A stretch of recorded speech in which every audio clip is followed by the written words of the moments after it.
Well, I want to say I love your art. What you guys put out is really ridiculous. You guys have a single out right now, World's on Fire. And I can like everything you guys do, I feel. That is one. Thank you so much. Like I feel the words and everything. World's on Fire, as if you're like, I interpret it as like we're just trying to get through, we're trying to get by, and the world's on fire. And I mean, obviously, is this taking place, or is this written about the current state of our world? Yeah, I mean, I don't want to speak for on behalf of Jason necessarily, since, you know, Jason's our lyric writer for the most part. So he did come up with the lyrics for it, but it was definitely, I think, related to the state of affairs in the world. It just happened to be like kind of a coincidence that it came out right around the same time as the whole escalation of the strife between Russia and the Ukraine. Obviously, we didn't plan for that, but I think everybody around the world, when this song came out, was definitely able to relate to the feeling of what it's like when things are out of control. And a fire is one of those things where sometimes you can't contain it. It just burns everything that it touches. But I definitely would turn it over to Jason to talk a little bit about that, since he came up with the lyrics, and I think he would be better to speak to that. So he's asking about the lyrics for World's on Fire. World's on Fire. Lyrics. I read a Tennyson novel and just stole them from the Tennyson. No, you don't read.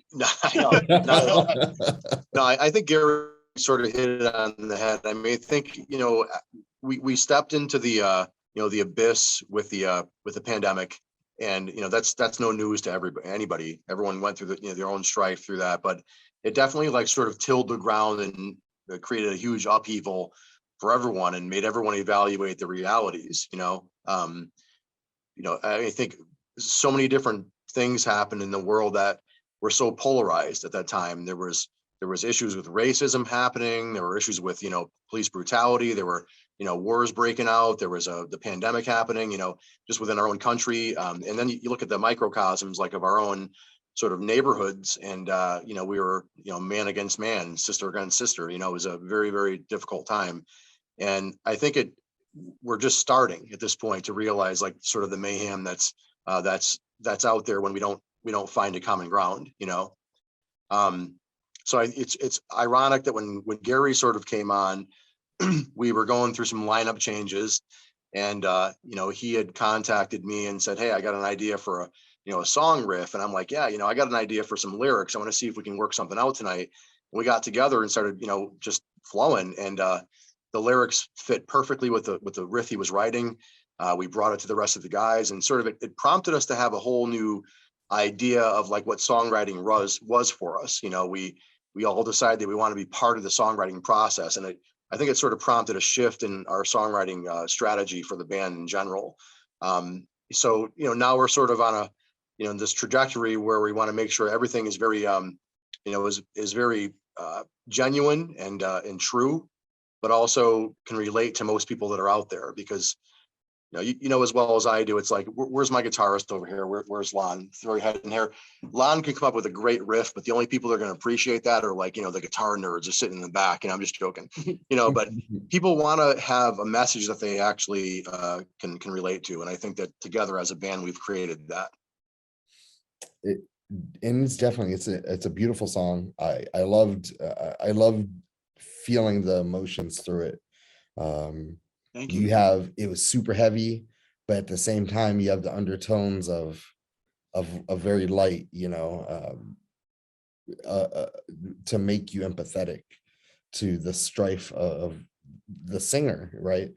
And very melodic as well, heavy and melodic. I'd like to give a shout out to our producer, Nikki Belmore from Dexter's Laboratory in Milford, Connecticut, who's also the drummer for Dee Snider. he definitely had a lot of influence with the direction of the song, and he's basically kind of helping to guide us as we move forward to the next level for us as a band.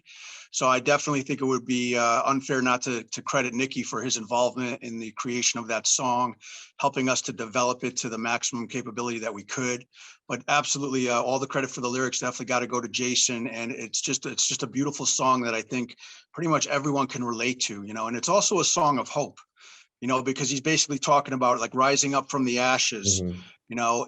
and coming out stronger than he was before. And that's what I like about it, because even though in the face of all this like negativity and turmoil that's going on in the world, he's still saying, but you'll come out stronger. And that to me is a song of hope. It's like the perfect song to like work out at the gym or just do a road trip. But I definitely appreciate where you're coming from on that. Thank you. Well, I mean, moving on to another song. We'll touch back on Worlds on Fire in a little bit, but I also heard a song, Hannah. I'm imagining, is that about your daughter? So I'll pop back in here. So this song has a long story. I don't want to bore you with the long version, but I'll give you an abridged sort of version. So a while back, I had a band. The band was called Not for Nothing. Went from Not for Nothing into a band called Sense of Urgency. And shortly after Sense of Urgency sort of dissolved, as far as with me leaving as a singer, I decided to take a year or so off of singing completely. And I told my wife, I just want to be the guy next door. Just want to mow the lawn and be a regular everyday person and not have to worry about what my fans are thinking and what people expect of me. I was kind of losing sort of track of who I was. And I took about a year off of music. And my wife one day walked up to me and she was like, "Babe, you got to start writing again, because you're driving me crazy." So I started to think about writing, but I wasn't sure what to write about. And then one day, I got an email from a friend of mine that I worked with at a corporation. We worked with people with special needs, and one of the individuals that was working in HR sent me an email saying that his daughter was 15 years old. She had passed away unexpectedly.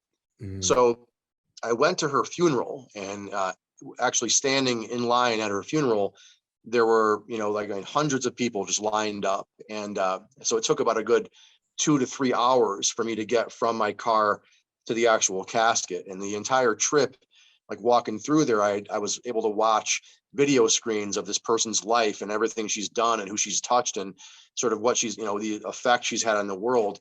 And by the time I got to her casket, I felt like I knew her. Her name was Hannah. And her father, who was like one of the directors of HR in my agency, I said to him, I was like, "Mike, if there's anything I could do for you at all, please let me know." And he grabbed me and he goes, "There's something that you can do. You can write a song for her. You can write her a song." And at that moment, lyrics started pouring into my mind. And we walked away from the casket, and I got into my car and I handed my wife a napkin. And I was like, "Crystal, you gotta write this down." So I wrote the lyrics of that on my way home from that wake that day, which happened to be the 4th of July, a few years back. And it was all about Hannah and how I never really knew her as a human being, but I knew her as a spirit, and I knew the effect she had on people. And from that sprung a whole different level of hope. And that was actually with a past band that I wrote that song. And when I came into being with these fellows with Soldiers of Solace, we adopted it because it was actually a song that I had written completely, and we did a nice acoustic version. And ironically, we're actually thinking about the songs we're going to be bringing from our first album into our new set. And we had thought about Hannah, and we know it's a whole different sort of genre, but we decided that there's going to be a perfect point to pull that out, in the middle of a 2-hour set, on a stool with with one spotlight, and sort of keep it really, really sort of, just intimate and positive, There's something there's a lyric that you put in there, and it escapes me at the moment, but it fucking rang me hard. A father never wants to let go of his daughter's hand and watch her grow up, or something similar to that. Or never lets go, and it really, I was like, fuck, man, that's pretty fucking deep. Yeah. So Thank you, man. bravo, man. Yeah, Good I job. have thank you. Maybe I have my daughter's 20 right now. And when she was, I'm very open about my past and my trials and tribulations, but my daughter, I was separated from her when she was 6 months old. I went away to prison for a year and a half. And I always thought about that. It's the father's love never lets go of his daughter's hand. It's always, you're always there. And I think that more and more people, connect with that as time goes on for different reasons. But thank you very much for recognizing that, man. That's dope. Another thing that, back to Worlds on Fire, an amazing in you I'm gonna, I'm sorry to do this, fellas, but as a singer, Jason, you are pretty fucking, you can do it all. You can do it. It seems like you can do anybody's voice. I've heard, from metal to alternative. I can hear a little Bon Jovi in you. I hear some Metallica. I can hear fucking Alice in Chains, in everywhere in between, and everything in between. When did you realize that? For one, can you do impressions? Impressions? Yeah, or that is interesting. You might ask that. I don't do impressions, but I try to impersonate this guy, Jason Longo, as best as I can. Sucks at it. Yeah.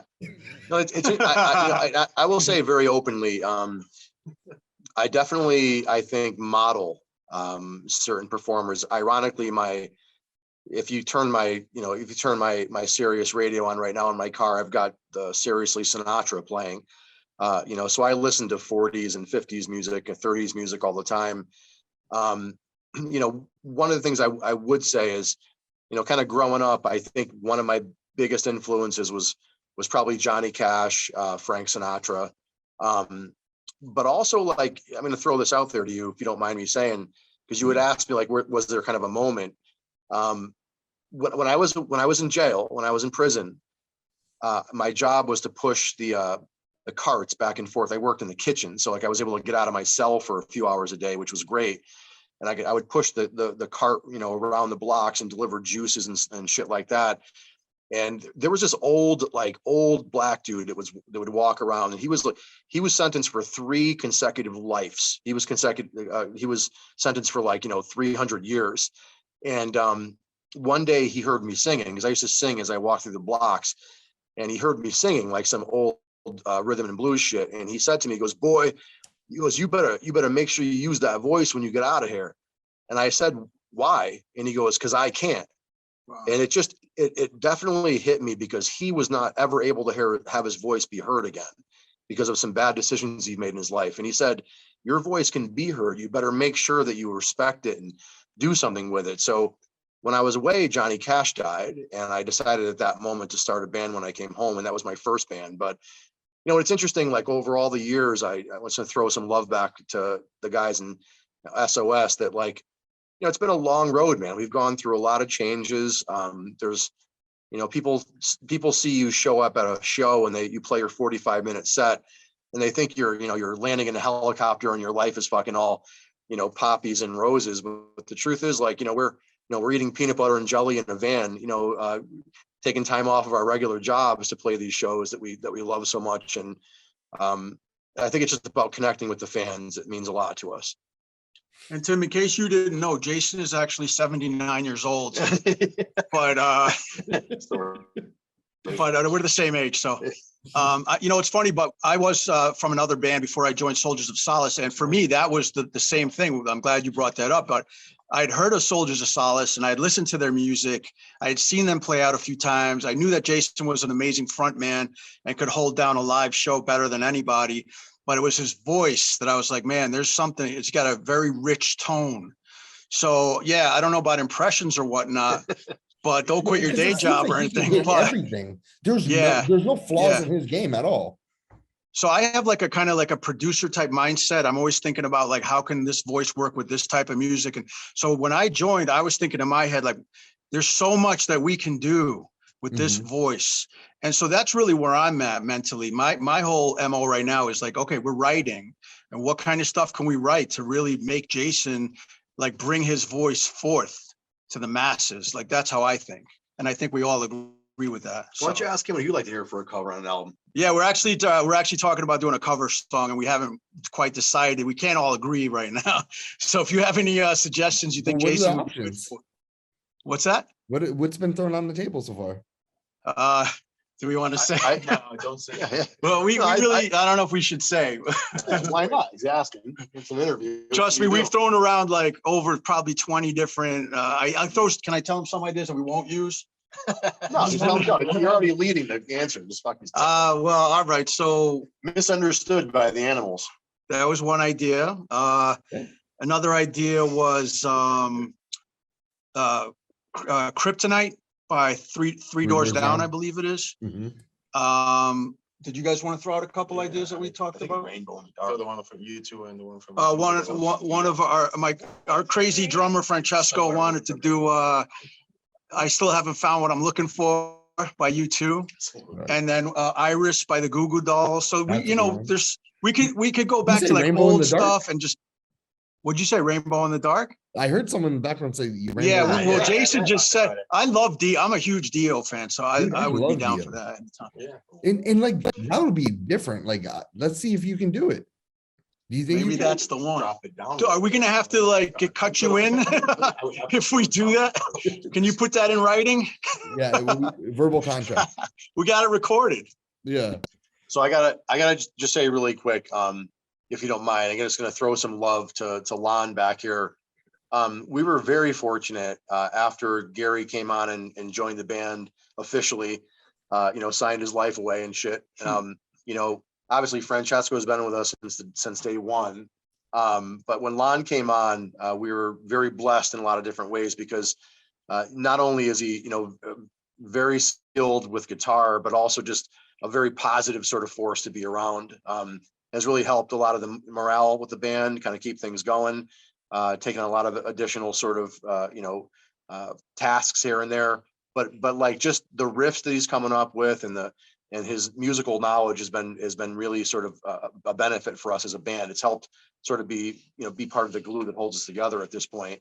So I just want to throw that out there, man. Very lucky to have him. Hopefully he decides to stay with us and doesn't go anywhere.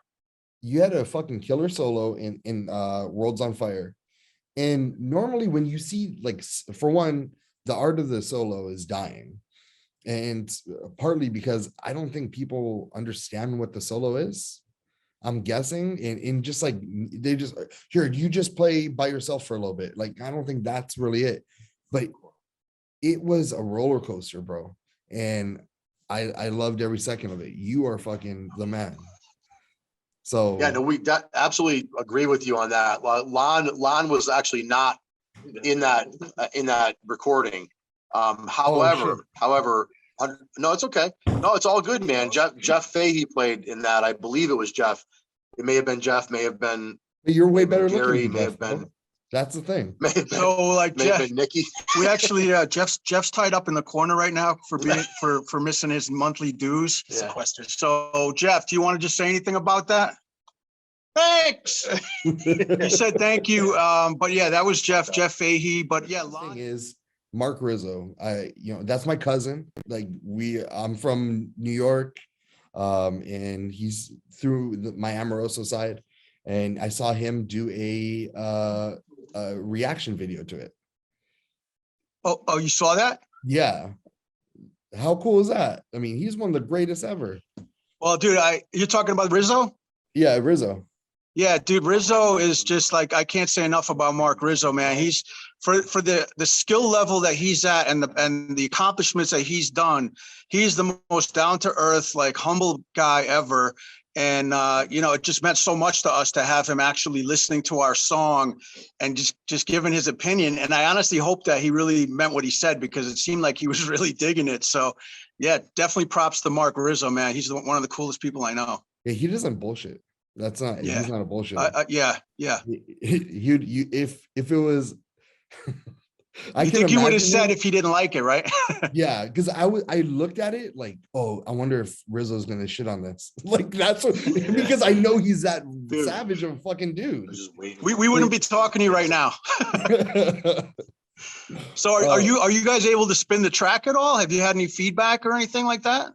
I mean, around my guys, you know, inside of, you know, inside the office or whatever, we all, some people are mostly like hip hop guys, but our metalheads inside our team, they fucking loved it. That's awesome. There wasn't That means a lot to us. Thank you. There wasn't Thank no usually like when I try to show people things like, oh, who the fuck's that? But we replayed it a few times, like, oh fuck, I really like it.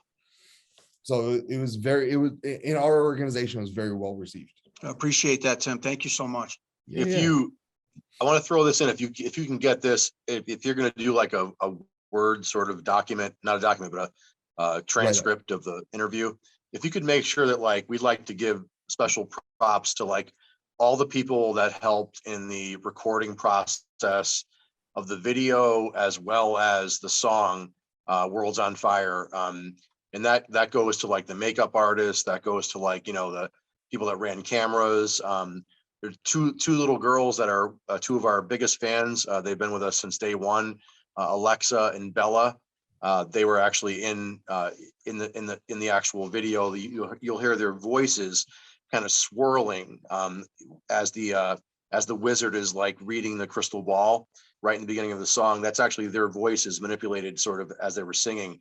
Just want to make sure that we get that in there. If there's any sort of verbiage for this afterwards, it would mean a lot to them, and it means a lot to us to know that, for them to know that they're appreciated.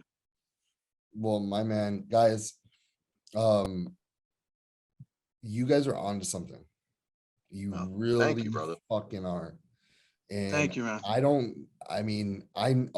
know what is the next step. All I know is I'm there supporting you guys. Thank you so much, Tim. We 100%. really appreciate it. Hey, listen, is there anything that we could, you know, share for you, you know, aside from the actual, you know, interview later or whatever, but to make sure that you're getting, you know, the biggest bang for your buck, so to speak, for your time? We'd be happy to share, you know, your link anywhere we can on our socials, for whatever you need. Just let us know. Yeah. So what I do is I take the interview, I edit it to take out certain things that no one needs to know or whatever, and I put it up on our site. And then, so this will be in April. So somewhere mid-April, we put it on our site. We put your song. We put the write-up, the song, and the interview all on one thing. Is it like the video that we did tonight, or no? What, the one we're talking about right now? Yeah. Yeah. Oh, so you actually show our video. Mhm. Okay. All right, cool. That's awesome. Very cool. So people get If you to could know. edit out the part where Yeah, we'll send you a list of stuff to cut out. Not the video interview. Yeah, No, he's gonna air this. this. He's gonna do this. Yeah. So Oh, we'll okay. make sure that's. Tim, what else you got for us, man? Any other questions? Anything else we can answer for you? Well, I would like to know, what do you guys have coming up in the next 3 to 6 months that you would like to share, that you could share, that would help Surgeries. let people know? Yeah, so we definitely got some more about- challenges in the band. Some medical stuff's got to get. That's good. Yeah, so basically we have a ton of things going on right now. We just recently got signed to a Mindsnap Music label, which is more of a distribution deal. So it's kind of an open-ended deal, but we're going to be distributed through the Orchard, through a company called VonArtists. So we're really pumped up about that. We're getting a lot more sort of visibility and distribution through that deal. So we have a lot of incentive to keep working, to keep writing. We're working on probably about 11 or 12 songs right now that we have sort of on deck that we're trying to put together and hopefully get them recorded. I don't know if it'll be in the next 6 months or so, but we're doing what we can to do that. And we're working on doing some shows as well. So we just want to kind of keep things moving. So we're writing, we're going to be recording. Like I said before, we're going to be trying to do a cover song. Basically, one of the things that Mindsnap Music is looking into doing is putting out a compilation CD of all Mindsnap Music artists, in which each artist puts out an original song and a cover. So we're going to probably release Worlds on Fire on that album as well as the cover once we figure out what we're going to do. So a lot going on, but with this is very helpful. Like, we appreciate the support, getting the word out there about the song, and it's just been a great ride. So does anyone else have to? Yeah, Lon wants to just add a few words to Yeah, that. I mean, I normally don't say a lot. I just stand in the back and look like security for the most part. But yeah, the next couple of months, with everything we got going on, our big thing is writing and going out and, you know, playing music that's gonna kick ass and let us just enjoy being in front of a crowd and being with people. You know, because that's, you know, we play in an empty room and it's great, but when you're playing to people and they get to listen and you get feedback, I mean, that's kind of where it's at. So I'm definitely excited about anything you guys touch. Anything you Well, guys we'll definitely keep in art. touch and let you know when we have something else for you to check out. Hey, Yeah. I'm gonna jump in really quick here. This is just off the record. So if you could do us a favor, while we have you on there, what size sweatshirt or t-shirt do you wear? Extra large. Extra large? All right, cool. If you could do, like, maybe send a message on Facebook, whatever, with your address. Okay. Love to get a couple of things out to you just for, you know, just to represent, you know, so the next time you're on the air with somebody, you'll have a S.O.S sweatshirt on. All right. Yeah, I will. And I'll wear it. Perfect. I'll wear it. Dude. Awesome. And Awesome. Thank you guys. very much, I'll man. add you guys on Facebook and Instagram. We'll chit chat it up. If you guys have anything upcoming, let me know. Anything I can do to help you guys. Like, I Thank want you. to support. Tim, thanks so much, man. I really appreciate it. The whole band says thank you so much. We'll let Yeah. Jeff know this was fabulous. And yeah, we can't wait to actually see this go up. So you said April? Well, this one I probably have. The interview will probably be Really eager. let's say probably be up before the 21st of this month. Awesome. Very cool. All right, Um, man. So, but in the next couple days, I will edit this, and then, but it just goes. There's like every day I release a new video. So Awesome, man. Keep it up, man. You're doing a great service for musicians. Yeah. Thank you so much. And you got a Well, hell of a makes it haircut, easy. man. If I had any hair on my head, it would look like yours, I swear. All right. Thanks a lot, man. All right, Thank you so guys, much. thank Have you a good so night. much. You guys Tim, are thank you, amazing. bro. Bye-bye. Take it Have a easy, good man. one. Bye-bye.